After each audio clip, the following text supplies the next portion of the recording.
Hey everyone, and welcome to Almost Cancelled. I'm Peter, that is Connor, and we are going to talk about the Deuce Season 2, Episode 7. It's called the Feminism Part. So, full spoilers for the episode, as always. I suppose I'll start this one by just saying, in a sentence, how much did you like or dislike last week's episode since you were absent? That's pretty good. I enjoyed it. Yeah. I will say, bear with me if I mention something from last week's episode because I watched these just back to back, Oh, yeah, sure. so things Um, might blur a touch. yes. I particularly enjoyed from last week's how, in the final scene when it was showing you part of the movie, the shooting style completely changed. It was like a horror movie all of a sudden. And Yeah, then, you kind of got what it was, but yeah. I like that. I Anyway, I will just say from last week, Larry was my favorite part. I'm not Cracking me up surprised. constant. Yeah, I'm not surprised. Larry's a very funny fellow. Yes. He's good. The cheesy smile with the teeth in particular was good. Joyous. Yes. Yes. But yeah, so this episode, we start off, and I'd kind of call this one. This is the episode where shit's starting to hit the fan, and multiple fronts almost, because obviously Vincent's story is starting to feel a little bit, because he outright says at the start of the episode. Rudy comes in and says, "Oh, wait, speak," and he's like, "Hey, I've got another location. We could have another bar here. I want you to run it." And he's like, I don't know. And then he kind of makes him an offer and says, "Well, like, how about you let me out of the parlors, and I'll do the bars. Well, I'll just do all the bars." Yeah. And And Tommy takes him aside for a word. yes, and very neatly, just very, and very civilly as well, tries to explain what will happen. Because Vincent, he gets kind of risky here. Says, "Oh, what will happen if I just refuse?" And I was like, why are you saying that, Vincent? That's a bad thing to say. Don't say that to the mob." Yeah. And Tommy jokingly says, "Oh, they'll find your body somewhere." He's like, "Oh, come on, piss off." And I laughed at that because Tommy was cracking a joke, but at the same time with these guys, it's like, oh, that could also be true. It could, but I don't think it is here. I think genuinely, like, that is just his sense of humor. Yeah. But he's like, look, if you break the chain, you'll just be cut out, and we'll cut out everyone else as well. Abby won't have the hi hat anymore. Bobby will get fired from the parlors, and this will all be your fault. And he feels trapped, and he actually does. Tommy says, "Come back in for a drink," and instead he just leaves. He gets some cocaine, he just leaves, and he goes on the run essentially for a bit, and he ends up just being like a day trip essentially to to the other state of Vermont, and I was like, man, is he and obviously by the end of the episode, it seemed like they were all on fairly good terms. It's almost like they accepted that he needed to blow off some steam for a bit, but he Yeah. leaves, and it felt like, oh, is he like causing trouble here? Getting a rented car and driving off, and ultimately he's just kind of, because I was wondering at first, is he going somewhere specific? Is there a destination in mind? Is he going to see his wife and kids who have moved or something? Like I know I'm with you, but ultimately it's just no, just getting out of the sea. yeah. And I think it's interesting that he buys this bag of cocaine, he takes some of it, and then looks very ill, and then decides to just get rid of the rest of it. Like, and I think that's very symbolic of the cocaine essentially represents the mafia, where Mm. digging deeper into it just made him feel sick, and he just wanted to. No, I want to be clean. I just want to be away from Yeah. it. And he ends up going to like a small bar, and it's a college town, and the guy's like struggling. He's like, "Oh, the other guy's off. I'm having to serve everyone. I'm working solo tonight." And I knew where it was going as soon as he said Yeah, that. and he's like, "Well, I do bars." Yeah. Yeah, because that's how bartenders speak. I do bars. Shut up. What do you do for a living? I do bars. Look, it's been a long day, and really, all I want is to do a bar, Okay. just on the other side. And he seems to maybe enjoy like his bartending more than he has in a while. He's sort of like, somebody orders a drink and he's like, "No, here, but I'll do this instead. Like, trust me, this is better. You'll have less of a hangover." And he makes them this drink, and then he makes one for the girl as well. He's like, "Oh, do you two know each other?" And they don't. And he gets these two people like talking who might who might like each other, right? May have a nice Yeah, night now, and he does a really good job of it. And there's even a little joke where he pretends he doesn't know what this drink is called. He's like, "I've got no idea, but how about you two think of it?" And the other guy's like, "That's called a," and I don't remember what the name was, but he's like, "That's Negroni. a what?" Negroni. Take word for it. And he's like, "Yeah, I know." He's like, "No, that was a bit. I was doing a bit to get them to, have, Yeah, He's good at his job. He doesn't just serve drinks. He's good at, having an atmosphere, right? yeah, But he's not dealing with the mob. He's not dealing with pimps. He's not dealing with anyone like that. This is just a bunch of college kids. And he sees this guy's family, he sees this this wife and kids. He takes them home so he can crash for a bit, and he comes back, and when he talks to Abby, he's basically like. This is him seeing he's out. He's like, we don't need to work in this town again. We can go somewhere else. I can go here in 10 Bar, and we can have a nice quiet life in a quieter place. And Abby's not for it though. Abby doesn't want it. She's like, nah, city.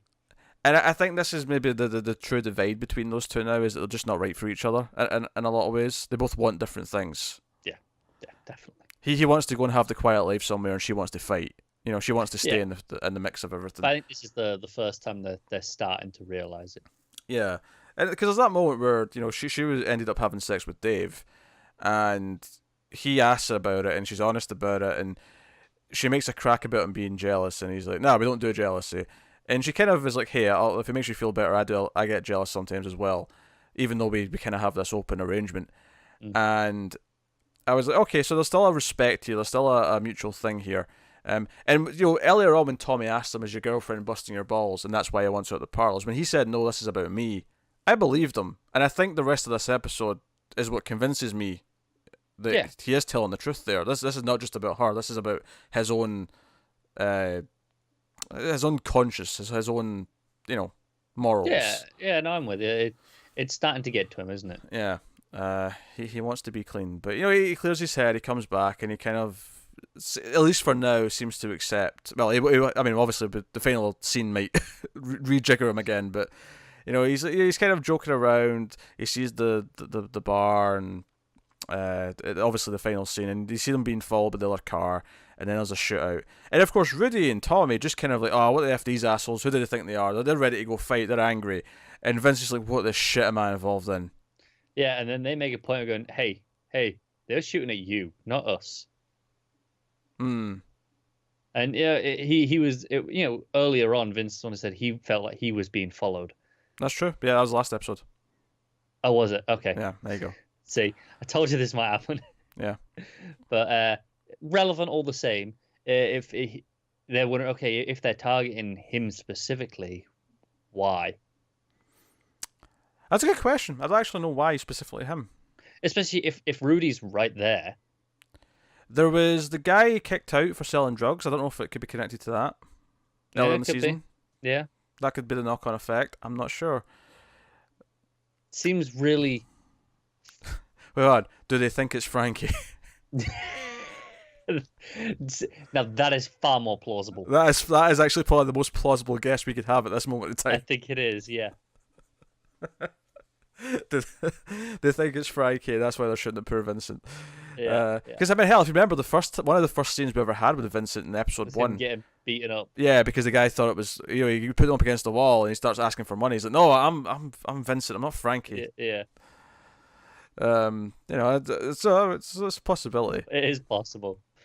But I think it's him realizes in too deep, which oddly I think actually parallels Cece. I mean, Cece's not in a lot of this episode, but I think it parallels him, because I knew this was about to happen. There's a scene with Cece and Laurie in the restaurant. He's taking her out to a fancy dinner, and the waiter pours a little bit of the wine in the glass, and I don't know why I know this, because it's not like I've ever been fine dining like this, and it's not like I drink alcohol. But I know that they're supposed to test the wine and then say if that's the one they want or whatever, right? And it's not to say if it's the one they want, right? Because once they've brought that bottle over, that's it. Okay, what is it for? Educate me. To check that the wine's good, that it's not gone off, basically. Okay, well, fair. But the point is to check it, right? It's just to taste it and test it. But Cece, and I knew he wasn't going to get it. I knew he was going to be like, "Why did you only pour that amount? What the hell?" Yeah. And that's basically what he does. He gets kind of confrontational and demands that they pour a proper glass. I appreciate the way I didn't bother. He just poured it. He just went for it. Yeah, he didn't try to explain to him, because I think he understood that if he tried to explain to him that he was saying something stupid, even if he wasn't going to phrase it that way, he might insult him, and therefore it would just lead to something else. Just pour it and move on. Yeah. And even the way Cece interrupts him when he tries to tell him about the specials and whatnot, and so it's just kind of funny to me. It's just a really simple way of showing that Cece thinks he belongs in high society because he's this smart guy who's made a lot of money, but he doesn't actually understand a lot of the little things. And it's not a big deal. It's not like it doesn't matter that he doesn't understand this little thing. But it's the way he gets angry about it and assumes he's been taken advantage of, or assumes that he's doing something dirty. Rather than just admitting to himself, oh, hey, why did you only pour a little amount, and ask why? Yeah. It's about his attitude. It's about how he treats it. And of course, Laurie is getting a big movie deal with our producer. Yes. The agent's got her lined up for, what was it, 3 movies at the lead, 6-month contract. Yeah, same character, so it's a trilogy essentially of movies, and obviously she, the agents wanted to cut out Cece. I think Laurie definitely wants to cut out Cece, and I wonder if, I mean, this might not be dramatic enough for the show, but I wonder if the easy way to do this is just to base herself somewhere else, just have her move, work out of LA instead. I think that is the easiest route. Yeah. But the question becomes, is that kind of just doing what we already did with Ashley, right? I mean, I think there's some poetry in that. That is, even though they went in completely different paths, and even though she's becoming a porn star, which is completely different from what Ashley did, that essentially the actual step of leaving Cece ultimately ended up being the same, unless you want to go for a more confrontational storyline, which you might. I think it feels a little bit too easy, because the whole thing is, right, Ashley, she's come back and having to confront it and deal with the past, right? And then I feel like if Laurie just leaves and doesn't have any of this stuff with Cece, we kind of have to do the same thing with her next season, and I feel like we're just recycling the beats there. I can see the concern there, but it still makes the most sense from like a choice point of view. Yeah, no, I get what you mean. In terms of being safe from him, in terms of like going with her movie career, and then as for coming back, like, yeah, she might have a reason to come back as an actor in season 2. Because again, if we jump 5 years or whatever, I think it makes a lot of sense from a character's perspective for her to just go. But not from a show perspective. Yeah, from a storytelling perspective, it feels underwhelming. Only because Ashley's already done it. Exactly. If she hadn't, then it'd be fine. Which is why I think there may be a darker end where Cece loses his shit. I am starting to get a little concerned. Because he was very threatening with Dave this episode. Because as Cece points out, you want to legalise all this stuff. If this is all legal, then what's the point of a pimp? Yeah, Dave's a bit of an idiot, right? He's a bit, yeah. Someone's like, hey, we're going to make it get better for you. We're going to decriminalise it. And they're all like, they don't need us. I don't think Dave's clocked that. Or he probably knows, but he's too up his own ass to realise that, hey, the pimps aren't that stupid. They're going to know what you're doing. Yeah. And there's now also rumours of like a couple of girls getting bus tickets and leaving, from this group. And now they very much, because even Vincent points out to Abby, if you're going to hang around him, you might want to be careful because the pimps all hate him. So he might meet an unfortunate end. I'm alright with that. He's not that interesting. He's not that interesting on his own. He's kind of just there to facilitate whatever Ashley or Abby are up to in the episodes. But that's fine. Hey, you've got a show with like 55 characters. Not all 55 of them can be gold. Yeah, it's true. It's true. It's not like Paul's boyfriend or his actor friend or the interest of it. It's just Paul. Paul's what we care about in those scenes. Overall, batting average is pretty good. Yeah, the batting average is pretty good.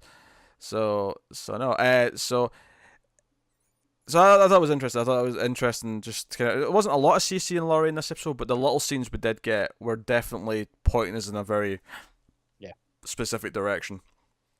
And it's interesting that she has that scene with the agent where she tells her about, going on, and this is your big ticket, and this is going to change your career, and this is your door, busting wide open. And then Cece's scene is very much about him saying, oh, I know you're going to get a lot of opportunities now, but remember that what's important is me in this city and what's here. Yeah. Like, he's trying to keep control. It's a continuation of what we've had all season, but it is. But as always, well done. With only a couple episodes left for it to come to a head, it feels like it's getting there now. Oh yeah. So jumping over to Candy. I wanted, obviously this is where the title of the episode comes from, is that they're showing, it turns out actually to be the mob guy, who's one of the funders of the movie. Yeah. They're here to see it because they'll try to get more money out of them, And Harvey's a little concerned, whereas Candy's like, oh, they're going to love it, right? And I was like, oh, she's been naive here. I feel like she's been naive and thinking they're just going to, accept her artistic merit and just go with it. Yeah. And sure enough, it gets kind of uncomfortable very quickly because they don't even want to refer to her. They talk straight to Harvey and refer to her as she, even though she's already in the room. Yeah, they refer to her part, in the acting sense. It's like, oh, she's pretty good, and she's right there. Yeah. And she tries to make an argument, and the one guy, kind of like, goes, I can see the merit in this. This could be good. This could play in theaters. This is true. And then he casually drops a line saying, "Oh, this will help with the feminism part." And she kind of looks over and says, "What do you mean the feminism part?" Well, you're abroad. There's a porn film directed by abroad. We can use that. We can sell it on that. Yeah. And Candy looks exploited, and then they ask her to leave. Can we talk to just the guys for a minute? Even though it's her movie, she's directed it, produced it, she's put all the work in. She's asked to leave the room for them to have the conversation. And Harvey, the entire time is clearly uncomfortable, is on her side, but knows how the game works and is trying to just kind of manage it. He doesn't like it, but he's like, what can we do, right? He's trying his best, but he's obviously he's kind of bound by the system, and then the reason why Candy's also so upset by this, as we find out, is that if they're going to promote it with her as kind of it's the star and the director, she's now concerned about, what about my son? Because this is being played in theaters. Yeah, this isn't just in the porn places now. This is actually in theaters, and it's going to be directed by this person. And she chickens out because she brings the son by set with the intentions seemingly to tell him the type of film she makes. And she actually never gets around to it. She hides the costumes, and she just says he can't see the film, maybe the next one. But she never actually outright says to him what type of film it is. Yeah. So, understandable. This is a terrifying conversation, I think, for a person in her position to have with a kid. I'm sure it is, yeah. So, I think it's, even if it was flipped, even if it was the kid saying to the parent, I think it'd equally, I think no matter which side of the conversation you're on, I think it's... Oh, yeah, it's awkward. Yeah, it's just an uncomfortable conversation, I think. So, no, as always, scenes were superbly acted. I think Maggie Gyllenhaal takes a scene like this and her reactions to what the guys are saying, to them ignoring her. And I think there's a wonderful dark irony in this scene where he mentions the benefit of appealing to feminists in a scene where they're ignoring the woman and not letting her be a part of the conversation. And they don't really care. They just go looking at it from the business side. Yeah, there's a really dark irony of just taking feminism and using it to make money and not but exploiting it, and there's that element there. Which I mean, when you think about it, that's kind of what pimping is. It's, well, not feminism, but exploiting the girls. It's okay. Yeah, there's parallels to make there with what the pimps do. So. Good rating as per usual. So here's something that I in my head I described as escalating quickly. I think I know where we're going. We're going to Flanagan. Yeah. And we're going to how many his girlfriend who works at the parlor, and we see him with his wife. He's on a double date with Alston. And he's been kind of a dick to his wife. He's saying really horrible things about her right there. It's kind of a mean-spirited humour. He's very drunk. And he has this sort of drunken anger where he goes by the parlour afterwards demanding to see his girlfriend, and she's not there. So he leaves. And then we see the next night, he's in the car with her, and she wants him to break up with his wife, right? She actually, so yeah, that will be a couple, but I want you to break up with your wife. That's where we're at right now. And he's just not having it. And he's not having it. He's like, you don't understand, you're not married. And she's like, that's what all the guys say. He's like, yeah, I'm not like them. That's what they said too. Yeah. And she ends up struggling with him and hitting him because he won't let her leave. And then she starts hitting him enough that he pushes her head back and slams her head multiple times, might I add. Because later on when he's describing it, he says, I just pushed her away to make her stop. He shoves her head 3 times out the window. It's really brutal. And then he's in shock that he's killed her. She's dead. Yeah. It's a great scene. It's really well shot. And then we don't see the aftermath of this. We see Alston get a case, and a body's been taken out of the river, and enough, it's her. Before you see it, you know where this is going. Oh, absolutely, yeah. You know it's going to be her. and he recognizes her, and he finds his watch. Like she's got his watch in her hand. When he takes it, like he keeps it separate. Oh sure, yeah. He doesn't show the other cops there. That said, he doesn't actually hide it completely though, because we find out he takes it to his superior. He lets him know about it. And one of the interesting elements to this for me, because obviously he goes to Flanagan, and Flanagan agrees that he's going to turn himself in, kind of reluctantly, but then he ultimately just goes and commits suicide.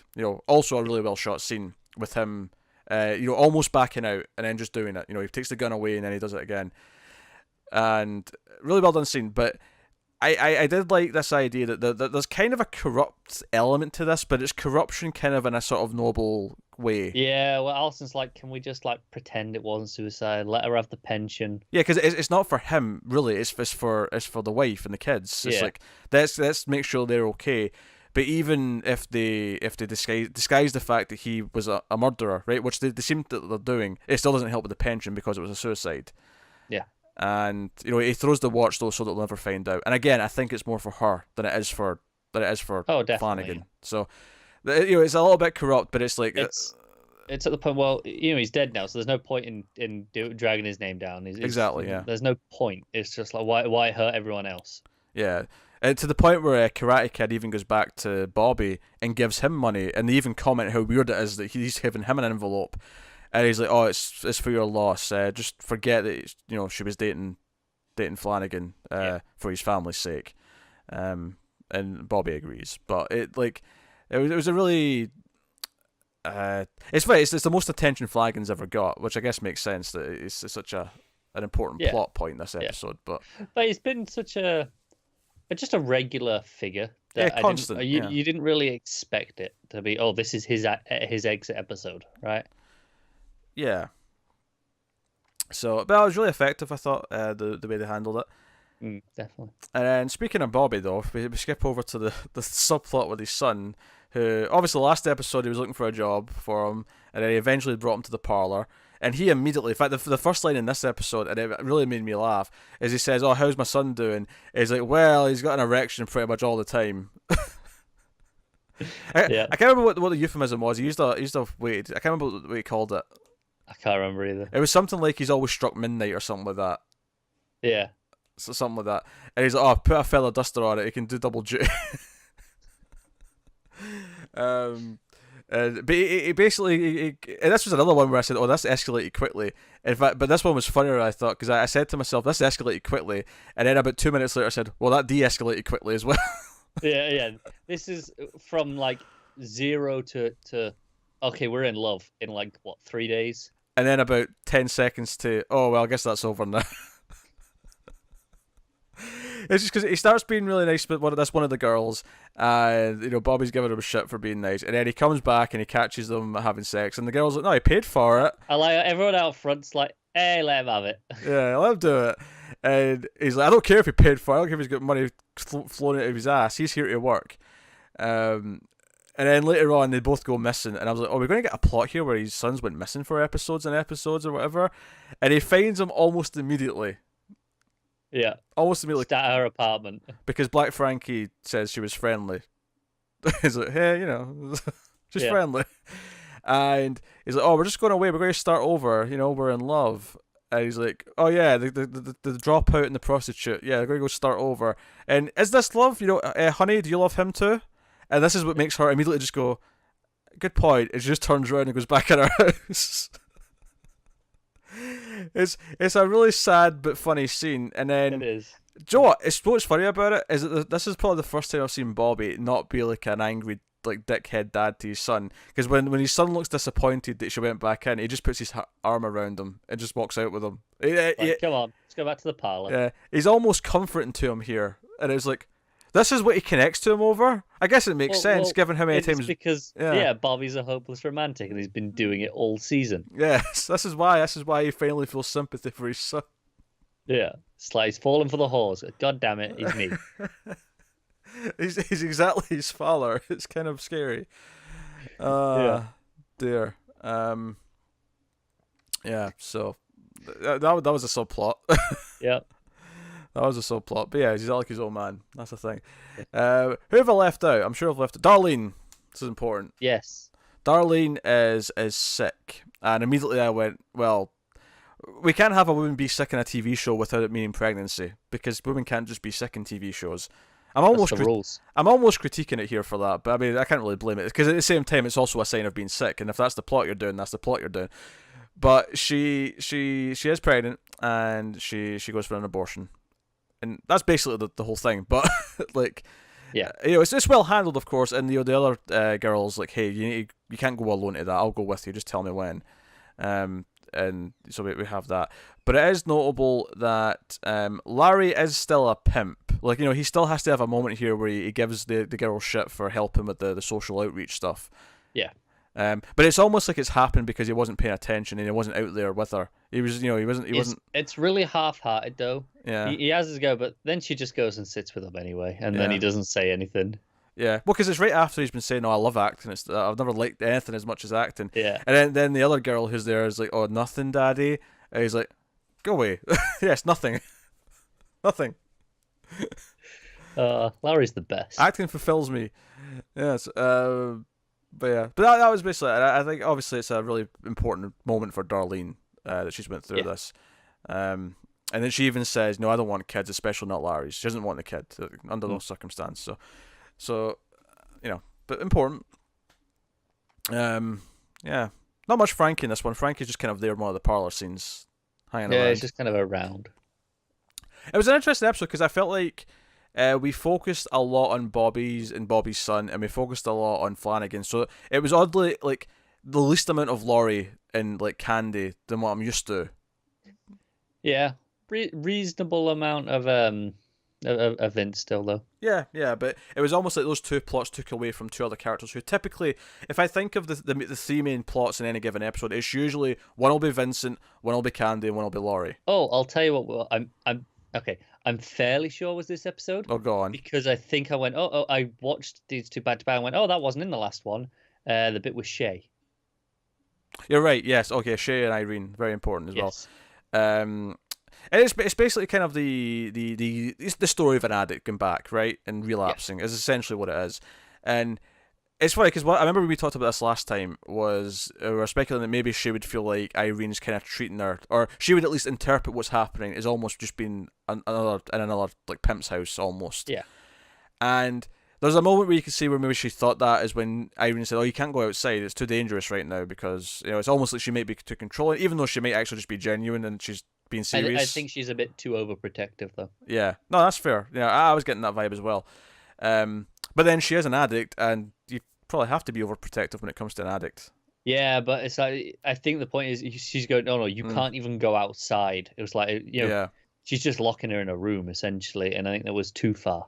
But she goes back to her pimp, and Irene sees it, tries to intervene, but then pimp's sitting right there, so she has to kind of just play it cool and let it happen. Yeah. And it, I think the important part here, it's interesting because obviously Irene's a new character, and Shay was around last season, but she wasn't like she's never been like an important big part of the show. She's always been one of the other girls in the scene, and it's interesting to give Irene some of this stuff and give her some actual plot here with Shay, and it is interesting. It's a little bit different. No, I do think the first time she goes back to the Rodney, right, is her pimp. Rodney, yeah. Yeah, and the first thing he does is, "Here's your drugs." Yeah, it's like, that's what she's going back for. Like it's just, but he knows exactly like how to keep her around and just facilitate that.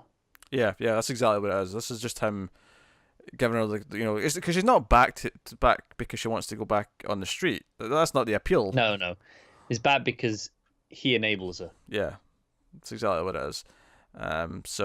And I can see this develop. I don't think this is over. I don't think this is just Irene giving up. I think Irene does genuinely care. For as much as she might be a bit too overprotective, maybe she doesn't go about it the right way. I think she does genuinely care, and I think it will lead to more. And we'll see if this leads to something bad happening to her. We'll see if something bad happens to Vincent, and we'll see if something bad happens to Laurie. There's a lot of characters where something bad might happen to them. We're at this point now in the season where I think someone is getting whacked before the end of the season now, and I just don't know which one it's going to be. Probably not Vincent because he's a pretty prominent character. Probably not Laurie, but see, you say probably not Vincent, but we can still have Frankie around. So that's true. You That's know. true. And we also need to mention Paul, which again, very open relationship where his boyfriend kind of accepts that he's probably doing that. Yeah. But it's maybe weird because they've not even had time for each other in the last like several weeks, which is I think is what really bothers him here. And he kind of basically says, you know what, this is not the life I want. You're going to be up at these hours because of the nightclub, because of the lounge. It's not, like a bad breakup though. They're like, hey, we've Yeah, actually, we've been so busy doing all this, we forgot to break up. yeah, it's basically just acknowledging this is the way it is, and he doesn't even want to own half the lounge. He's like, no, I want to buy out. And it kind of feels like this is where Vince and Abby could be going down. Like they gotta get to that realization of, well, hang on, we just want different things. Yeah, absolutely. But potentially not a bad break. I almost feel like they might break up, but Vincent might still have to like be there as an ally for whatever goes down. If something goes down with the pimps, or if something goes down, because he's morally kind of like finding himself again, and he's like realizing he's let himself slip into this world he doesn't want to be a part of. Yeah. So I can see them playing with that and putting it out. But yeah, so there's a lot of progression in this episode for the characters, and it really leaves me fascinated to where we're ending with this season. And does Laurie get away from Cece, or is she locked back in? Is her career ruined because of him? And It says a lot that I don't know. Like, there's 2 episodes left. I know it's either or, but because that's the thing. I could totally see season 3 being no, she's back to just she might still be doing movies, but it'll just be limited to local stuff because CC's ruined her career, and it'll be another reason for her to hate CC because he's completely ruined the success that she could have had, the independence that she could have had. Yeah, or we go, she's out, and even if she stays around in New York, she's out, she's acting, she's free, and we have to have CC being aware that he lost another one. Yeah, I mean, CC's such a big like presence in the show. It'd be weird to have a season without him. But I almost wonder if he tries to do something very bad, but it results in his end in some way. Could do, yeah. Because he can't deal with it, so he does something so bad or tries to that he does eventually. Either if not the police, then someone has to defend. Yeah, I would say I hope not. I do think a 3rd season would be lacking without him because he's such a different kind of pimp. Yeah. Out of the, a lot of them are pretty laid back, and you've got then him, CC and Larry on either end, then respectively. Yeah. I say laid back, relatively speaking. But CC's definitely the most aggressive, I would say. Oh, absolutely. He's by far the most aggressive. Even though a lot of them are kind of awful people and definitely have aggressive tendencies, he's definitely the worst. Yeah. Who constantly feels threatened by anyone challenging anything he says. Yeah. So I would hope that he sticks around just because I appreciate having the extreme ends of that scale for the pimps. Yeah. Yeah. So, no, very curious to see where it goes. But yeah, that's episode 7. I believe we have 2 left. There's 9 episodes this season, so we should have 2 left.